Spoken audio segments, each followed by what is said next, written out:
हर railway station पर कुछ न कुछ अनसुलझे रहस्य होते हैं।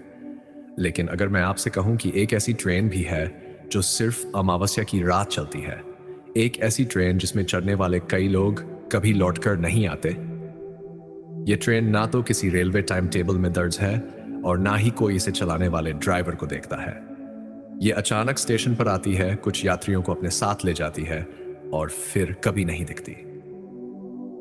अगर आप किसी अजनबी स्टेशन पर खड़े हों और रात के अंधेरे में अचानक आपको एक ट्रेन आती दिखे जो काले धुएं में लिपटी हो, जिसकी खिड़कियों से हल्की हल्की अजीब रोशनी आ रही हो और जिसका इंजन एक ठंडी डरावनी सीटी बजा रहा हो, क्या आप उसमें चढ़ने की हिम्मत करेंगे? आज की कहानी एक ऐसे ही युवा लेखक की है जिसने हिम्मत कर ली थी, लेकिन क्या वह वापस लौट सका?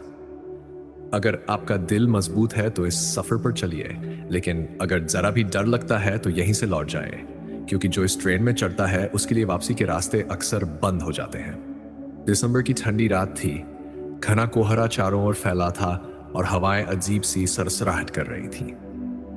रवि, एक युवा लेखक जो रहस्यमयी कहानियों में रुचि रखता था, कोलकाता से पटना जाने वाली ब्लैक नाइट एक्सप्रेस में सवार हुआ।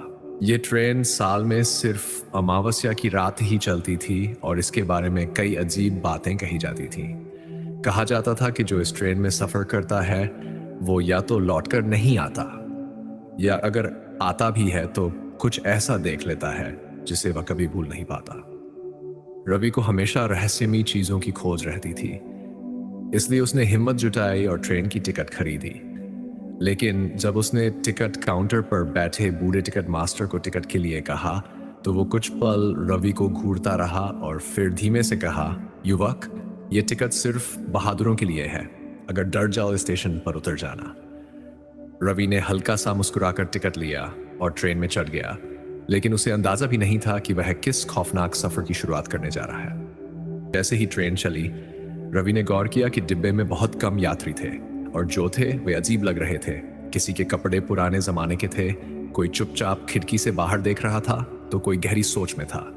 ट्रेन की लाइट्स मंद थी, खिड़कियों पर धुंध जमी थी और बाहर सिर्फ काले साए नजर आ रहे थे। रवि ने अपनी सीट ली और पास बैठे एक वृद्ध यात्री से पूछा, कहाँ जा रहे हैं चाचा? बूढ़े व्यक्ति ने बिना उसकी तरफ देखे जवाब दिया, जहां ट्रेन ले जाए। रवि को यह जवाब अजीब लगा, लेकिन उसने ज्यादा ध्यान नहीं दिया। तभी ट्रेन की लाइट्स अचानक छपकने लगी और डिब्बे में एक अजीब सी ठंडक बढ़ने लगी। तभी सामने बैठे एक आदमी ने धीमे से कहा, अगर अगले स्टेशन पर उतर सकते हो तो उतर जाओ, वरना ट्रेन तुम्हें हमेशा के लिए अपने साथ ले जाएगी। रवि के रोंगटे खड़े हो गए। उसने चारों ओर देखा। अब उसे कुछ यात्री दिखाई ही दे रहे थे। जिन लोगों को उसने कुछ देर पहले देखा था वे जैसे गायब हो चुके थे। अचानक ट्रेन के कोच में हल्की धुंध फैलने लगी। रवि ने घबराकर अपने बगल की सीट पर बैठे आदमी से पूछा, क्या तुमने देखा? लोग कहाँ गए? आदमी ने धीमे से सिर उठाया। रवि की सांस अटक गई। उस आदमी की आंखें पूरी तरह सफेद थी, बिना पुतलियों के। रवि घबराकर अपनी सीट से उठा और दरवाजे की तरफ भागा, लेकिन दरवाजा बंद था। उसने खिड़की से बाहर झांका। बाहर एक पुराना वीरान रेलवे स्टेशन था, लेकिन प्लेटफॉर्म पर कोई नहीं था। ट्रेन धीरे वहां रुकी, कोई अंदर आया और नहीं कोई बाहर गया। तभी स्पीकर से आवाज आई, यह काल स्टेशन है, यहां से केवल वे उतर सकते हैं जो पीछे नहीं मुड़ते। रवि का दिल जोर जोर से धड़क रहा था। तभी उसे ट्रेन के कोने में खड़े एक बुजुर्ग व्यक्ति पर नजर पड़ी। वह आदमी उसकी तरफ बढ़ा और बोला, तुम इस ट्रेन में पहली बार आए हो, है ना? रवि ने डरते हुए सिर हिलाया। बूढ़े ने कहा, यह ट्रेन भूतों की दुनिया से चलती है। जो इसमें चढ़ता है वह कभी वापस नहीं जा पाता, लेकिन तुम्हारे पास एक मौका है। अगर अगला स्टेशन आते ही तुम बिना पीछे देखे उतर जाओ तो बच सकते हो, वरना हमेशा के लिए इस ट्रेन का हिस्सा बन जाओगे।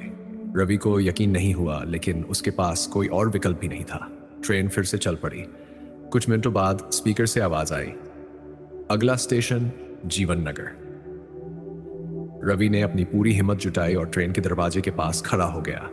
जैसे ही ट्रेन रुकी, उसने दरवाजा खोला और छलांग लगा दी। जैसे ही उसने प्लेटफॉर्म पर कदम रखा, ट्रेन अचानक हवा में घुलने लगी, जैसे कभी थी ही नहीं। वह पूरी तरह गायब हो गई।